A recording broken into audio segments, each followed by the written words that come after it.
Hello students, so beta today we will attempt the third problem from the sheet.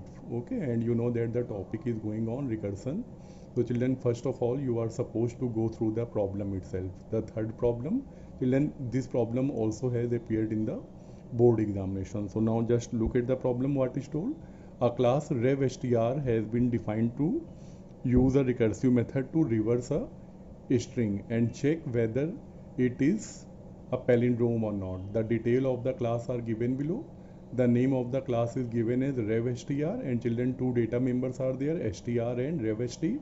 Okay, and after that three methods are there. The first method is given as void getStr, in which you have to accept the string.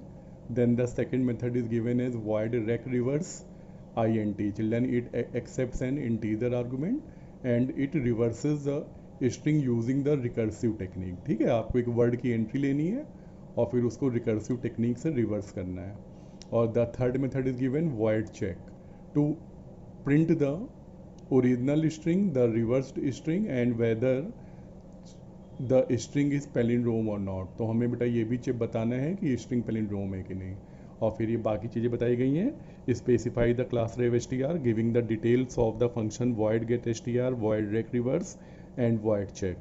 The main function need not to be written. Okay class, so it is the problem which is given in the sheet and now we have to go through the answer.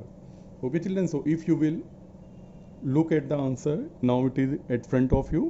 Look, the class is given as rev_str, two data members are given, string str and rev_st, and then the first method is the default constructor children, str equal to null and rev_str equal to null, and then the first method is given void getStr, in which children you will take the entry into the first variable that is str. तो suppose बेटा हमने यहाँ पे क्या किया, str में एक word input कर दिया that is java.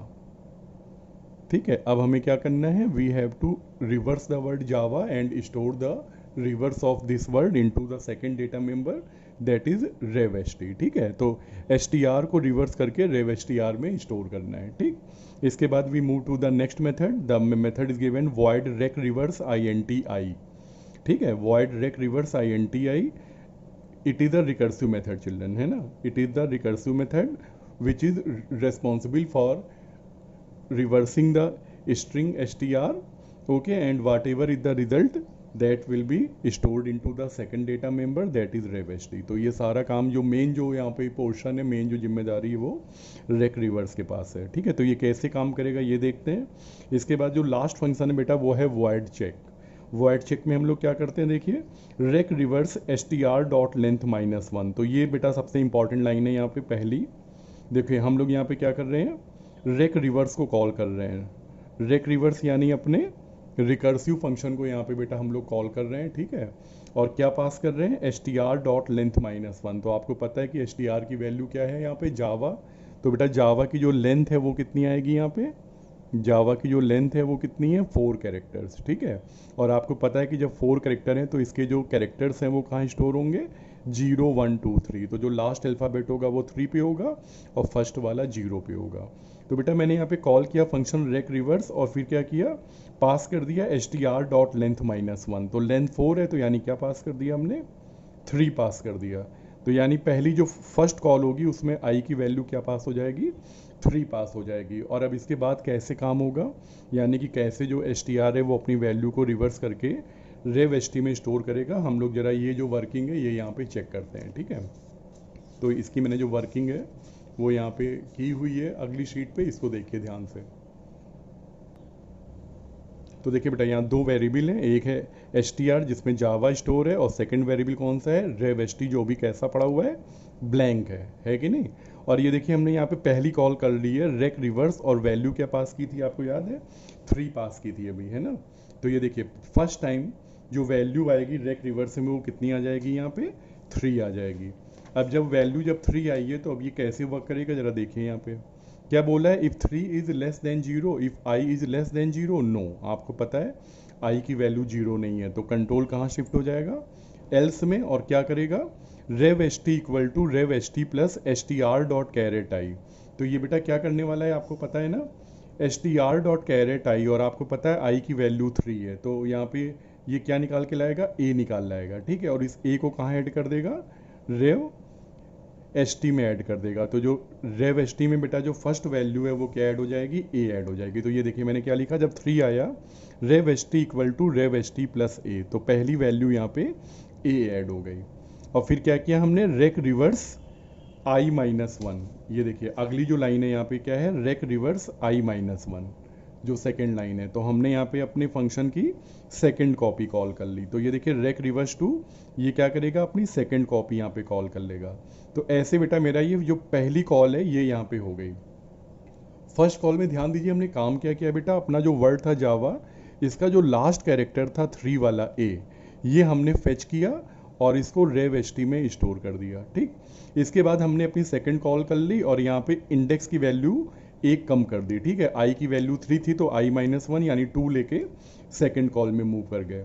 Rake reverse 2, अब आप इसको जब 2 के लिए चलाओगे तो फिर वही चीज़, if I is less than zero, is 2 is less than zero, no, control कहाँ जाएगा, एल्स में, और rev S T plus S T R dot caret I. तो अब यहाँ पे देखिए फिर से वही चीज़ होगी, रेव एस टी में कैरेट 2 ऐड कर दीजिए, S T R dot charAt 2। तो ये देखिए 2 पे क्या है, यहाँ पे वी है, तो ये देखिए रेव एस टी में वी ऐड हो जाएगा और फिर हम आई माइनस वन लेके अपनी थर्ड कॉल प्रोड्यूस कर लेंगे, ठीक है। तो जब आप रेक रिवर्स 1 पे जाओगे तो आप क्या देखते हो, जो 1 है ये भी 0 से कम नहीं है, तो फिर से वही चीज़ होगी, rev S T equal to rev S T plus S T R dot caret I यानी कैरेट 1। तो अब की बार कैरेट 1 पे क्या होगा, ए निकल के आएगा और ये ए भी आपका रेव एस टी में आके ऐड हो जाएगा। और फिर वही चीज़ रेक रिवर्स आई माइनस वन, जीरो, तो जीरो लेके आप अपनी फोर्थ कॉल प्रोड्यूस करिए, रेक रिवर्स जीरो।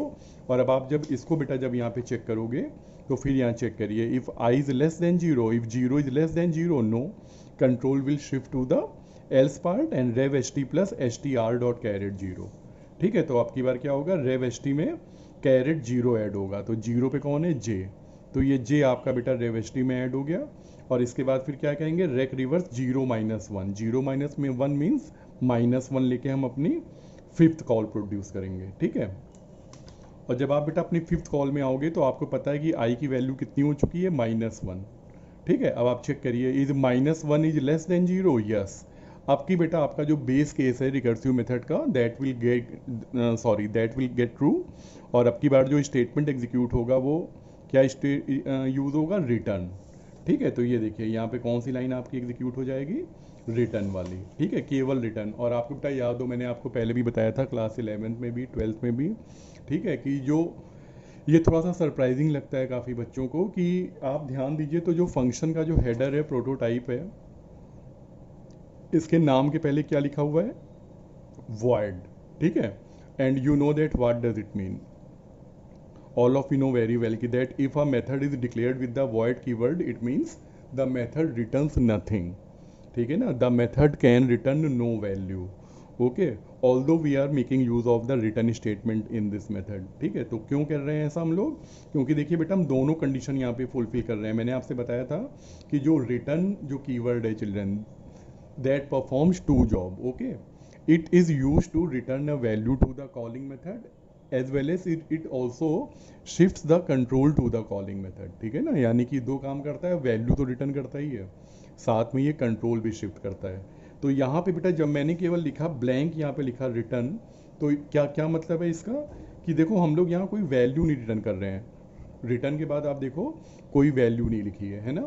तो ये यहाँ पे जो रिटर्न स्टेटमेंट है, it will only shift the control, ठीक है ना। ये केवल क्या कह रहा है कि कंट्रोल जहाँ से आया है वहीं वापस लौट जाए। तो आपको पता है जब ये लाइन जब यहाँ चलेगी तो क्या करेगा, ये जैसे इसने पढ़ा return, control will shift to the calling line, ठीक है। और ये कॉल कहाँ से हुआ था, फोर्थ कॉल की सेकेंड लाइन से। तो ये देखिए ये वाली लाइन आपकी एग्जीक्यूट हो गई और फिर जैसे ही आगे बढ़ेगा तो ये यहाँ पे आपका ये मेथड ओवर हो गया, तो ये मेथड आपका ओवर हो जाएगा, ठीक है। जब ये वाला मेथड जब ओवर हो जाएगा तो कंट्रोल आपका यहाँ शिफ्ट हो जाएगा थर्ड कॉल की सेकंड लाइन पे, रेक रिवर्स जीरो, तो ये जाके अपना काम कर आया है, तो ये लाइन भी ओवर हो जाएगी और ये मेथड भी ओवर हो जाएगा। फिर जब ये वाला मेथड ओवर हुआ थर्ड कॉल वाला, तो कंट्रोल कहाँ शिफ्ट हो जाएगा, सेकंड कॉल की सेकंड लाइन पे, ये लाइन ओवर हो गई, ये मेथड भी ओवर हो जाएगा। फिर यहाँ से कंट्रोल फर्स्ट कॉल की सेकंड लाइन पे जाएगा, ये लाइन ओवर होगी और ये मेथड भी ओवर हो जाएगा। और फिर कंट्रोल कहाँ जाएगा, जहाँ से आपने इस फर्स्ट कॉल को प्रोड्यूस किया था, ठीक है। तो चिल्ड्रन ऐसे आपकी देखिए एक के बाद सेकंड, फिर थर्ड, फिर फोर्थ एंड फिफ्थ कॉल एक ही बॉडी से दूसरा मेथड जो है प्रोड्यूस होता रहेगा, और फिर उसी सीक्वेंस में बेटा ये ओवर भी होते जाएंगे, और जब ये 5 कॉल्स ओवर हो जाएंगी इसके बाद सीन क्या होगा। अब आप ध्यान दीजिए क्या स्टोर है इस समय, STR में जावा स्टोर मिलेगा आपको, और जब आप रेव ST में देखोगे तो यहाँ पे जावा का रिवर्स यानी AVAJ आवाज़ स्टोर मिलेगा, ठीक है। अब हम चलते हैं वापस, तो जब कंट्रोल जब आपका शिफ्ट हो गया फिर से कहाँ पे, वॉइड चेक में, ये जो आपने यहाँ पे कॉलिंग की थी, तब तक आप जानते हो कि STR और रेव STR दोनों में अपनी अपनी वैल्यू यहाँ पे आ चुकी होंगी। तो STR में इस समय जावा स्टोर हो चुका है और रेव ST में इसका रिवर्स स्टोर हो चुका है AVAJ, ठीक। अब आप इसके बाद देखिए मैंने क्या किया, system.out.println original STR, original word print करिए, तो आप जानते हैं हमने क्या प्रिंट कर दिया STR, तो Java will get printed. After that children in the next line we are printing reverse, that will print the value of rev STR, that is आवाज, and after that children we are checking whether the original string means Java was a palindrome or not, and for that you know what are we going to do, we will compare both the strings, okay, the original string as well as its reverse। तो STR equals ignore case रेव ST दोनों को check करिए क्या दोनों equal है, no, क्या answer आएगा आपका फॉल्स, तो यानी क्या लिख के आ जाएगा, नॉट पैलिंड्रोम।